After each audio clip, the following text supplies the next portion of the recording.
No smoking, no drinking, no girls, no. Just no. Take That's my favourite band, right? They're sexy, they're fit. And what else can I say about them? They not only do they sing, they've got nice artists too, right?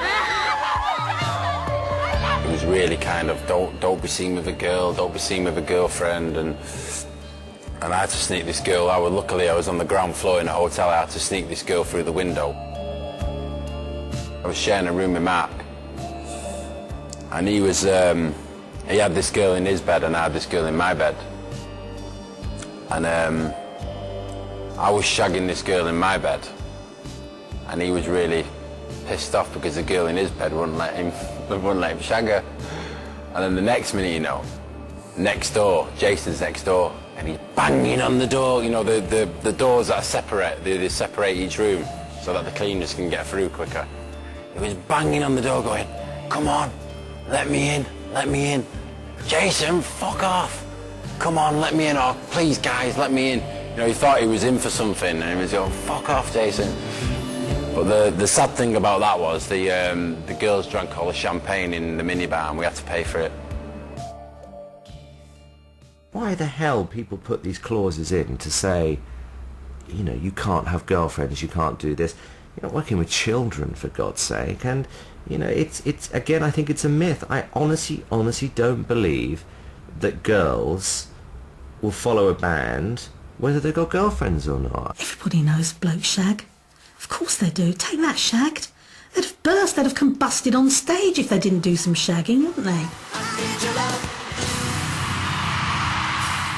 You'd have meetings to say, you know, this is what you've got to be careful with.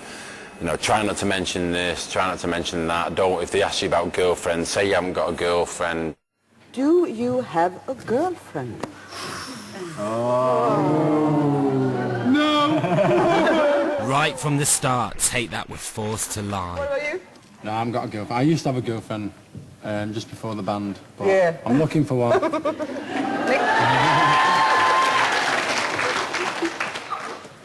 I think I can probably speak for us all when we say that at the minute we're very busy and out of the not in one country for a very long time. Long enough. It's difficult to get any relationship going. I remember me and Gary having this big argument with Nigel about girlfriends, and we just wasn't having any of it. We just wasn't having any of it. You don't just drop a girlfriend who you've been going out with for 2 years. I think he was a control freak, and I'm sure that he will berate himself for it in the latter years, but I don't think he could have been anything else. I think I've got very, very good control. I think I've got a hell of a lot of control, you know. I'm glad to say, I'm confident enough to say that I've got a lot of control over what's going on in my life, you know. I've got so much control that, and I'm so confident about being in control that I can let other people take control. Nigel controlled the whole situation entirely. He controlled access to them, he controlled what they did on a 25-hour-a-day basis. Nothing happened in the early days of Take That without Nigel Martin-Smith approving anything or coordinating it and making it work. Sharing bedrooms on tour enabled Nigel to keep an eye on everything. Most bands these days share bedrooms on tour because you can't afford to put a whole band into, you know, lots of bedrooms, so they do share bedrooms. I do think Nigel should have had his own room. The parents were kept way out. It was very controlled. We would draw straws who would have to share with Nigel. Not because he was gay, because you knew that if you went into the room with him, he'd be having a little bitch about someone.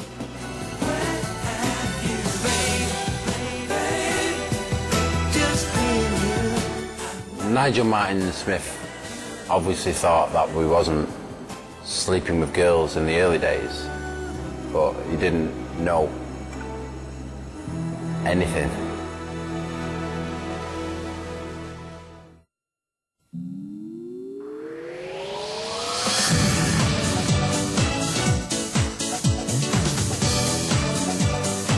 In September 1993, Relight My Fire was Take That's second #1 and included a guest vocal from Lulu.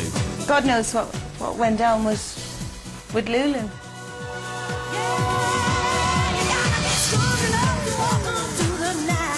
I was aware that Lulu is very attracted to Jason, and I did speak to her about it, and I did say to her, I think he is the sort of person that enjoys making people fall in love with him, but I don't think he always follows through in the love department, and I did say to her, I think maybe you should just be a little bit careful.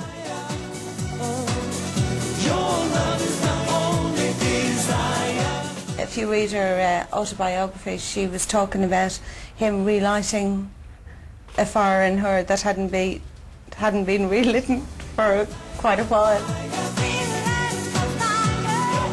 Jason loved older women, was very drawn to older women, and yes, I think they were probably very good friends, but I was also very good friends with Jason. Why can't I wake up with you? Why can't I wake somewhere there when I open my eyes?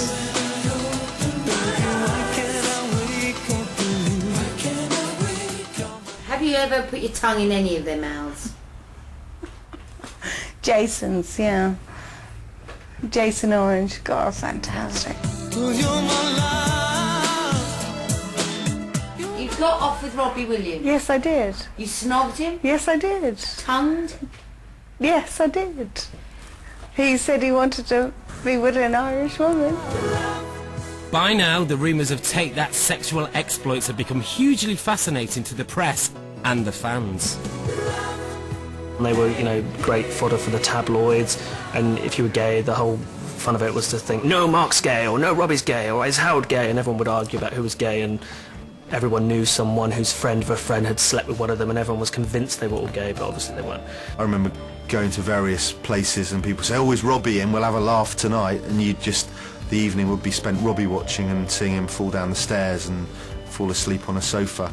And I think that around this time, with pretty much anything went, there were a lot of stories about sexual dalliances with men and women. Robbie just doesn't know what he is, does he? You know, I don't know. Would it surprise you if Robbie turned out to be bisexual? No, it wouldn't surprise me. More than anyone else, it's Robbie himself who's created uncertainty about his sexuality. He's repeatedly toyed with the subject of gay sex, always getting the headlines and everyone confused. No, I don't think he's bisexual. I think he's totally gay. I mean, we're talking about early days. We're talking about the first week. Don't forget, I had him for 6 months, you know, and I mean, it was clear to me that he was gay, you know. He didn't come on to me. I mean, he's not my sort. He's a bit too hairy and got no tits. When asked directly, as in this 2002 documentary, Robbie always sidesteps with an entertaining answer, and no one is any the wiser afterwards. As it happens, I've never slept with a man. I've never done anything with a man. You know, the thought has passed my mind, but it always stops at his bits. It's like, oh, you got one just like mine. Mine's horrible. He said to me that, you know, he had kissed a man once, but it wasn't for him, and he just, you know, he wasn't against it. He wasn't against gay people or the gay life, or he wasn't a homophobe, but it wasn't for him, that he preferred women. I mean, this may be a highly sophisticated act, but I think if it is, it's sophisticated. I think Robbie has the same problem as Michael Barrymore. They know they're gay, they know what they want to do, they know what sort of life they want to do. They're controlled by parameters that say you can't do that. You can't come out and say you're gay because it'll affect your career, sales, etc. The people might not love you. So what happens, they get this demon inside of them, which they take out with drinking drugs. In the summer of '94, Robbie's drug use was exposed to the public for the first time. A journalist sold him the drugs at Glastonbury Festival, you know, when he went mad, when he went up on stage with Oasis. I was there at Glastonbury, the famous weekend when he left the band. I was standing by the bar backstage. It was a gloriously lovely sunny Friday afternoon. This huge big Rolls Royce, big black Rolls Royce turns up with dark windows. The door opens and out falls Robbie Williams with, you know, 2 bottles of champagne in each hand, laughing and giggling. I'm here, I've arrived, I've escaped, they've let me out, I've run away.